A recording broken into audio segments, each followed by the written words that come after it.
जितेंद्र तिवारी जी।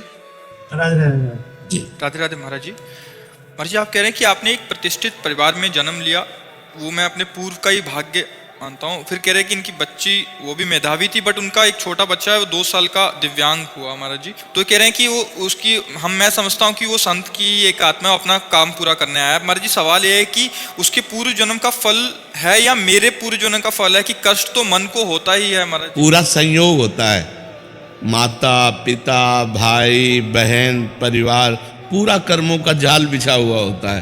प्रधान कर्म उस जीव का होता है और सहयोगी कर्म उसके होते हैं। तो अब जैसे आपका पुत्र है, इस बात के लिए आपको दुख है कि अगर ये स्वस्थ होता, सर्वांग पुष्ट होता, भगवान ऐसा क्यों किया। माँ को भी दुख है, भाई को भी दुख है, बहन को भी दुख है, परिवार को भी दुख है और देखने वाले को भी दुख है। अरे भगवान, इसको ऐसा कष्ट है। तो इन जाल बिछा हुआ है कर्मों का। अगर वही सुकृत का जाल होता तो देख देख के सुख मिलता, माँ को, पिता को, भाई को, परिवार को, समाज को।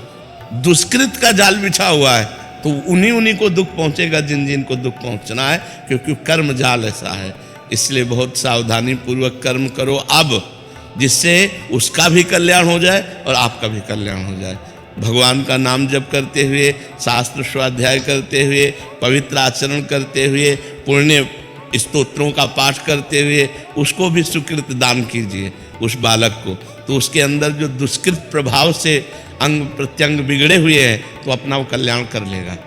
नाम जप में अगर हमारी ऐसी सामर्थ्य है कि हम उसको दान करें तो उसको निश्चित कल्याण की प्राप्ति हो जाएगी।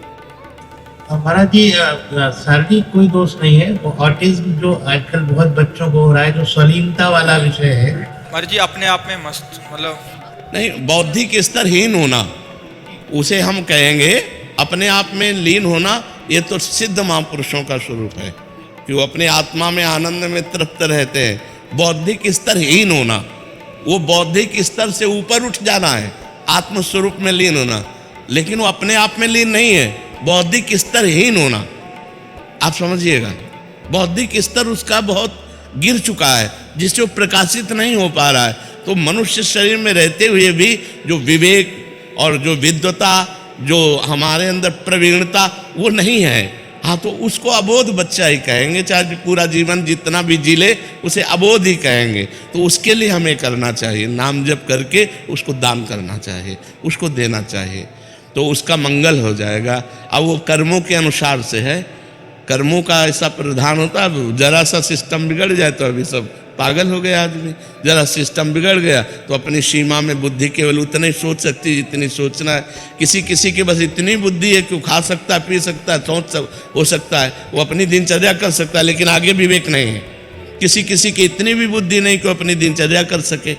तो ये सब कर्मों का जाल बिछा हुआ है।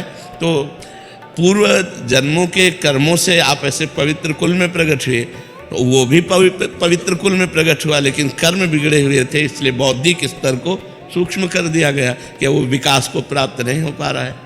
जी महाराज जी, क्या ऐसा होता है कि कोई संत जो है अच्छे शरीर में रहा लेकिन उसकी यात्रा पूरी नहीं हुई, तो वो फिर और अच्छे शरीर में आएगा, वो गिरे हुए शरीर में नहीं आएगा।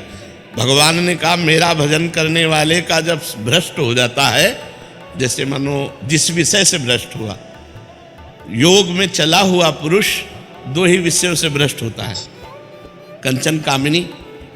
तो उसको अगला जन्म ऐसा दिया जाएगा, शरीर स्वस्थ, स्वरूप सौंदर्यवान और सुंदर कामिनी और महान धन संपत्ति, उसका भोग करके उसको वैराग्य दिलाकर भक्ति से पुष्ट करके भगवान की प्राप्ति अगले जन्म में करा दी जाएगी। उसे योग भ्रष्ट पुरुष नहीं कह सकते।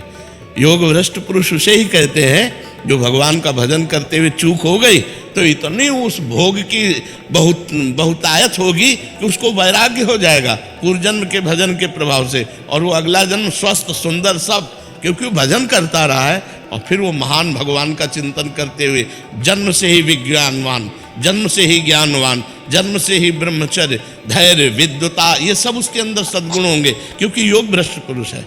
वो ऐसे अबोध स्थिति, ये पूर्व के पाप कर्म का परिणाम होता है, ये पुण्य कर्म का या भजन का परिणाम नहीं होता है।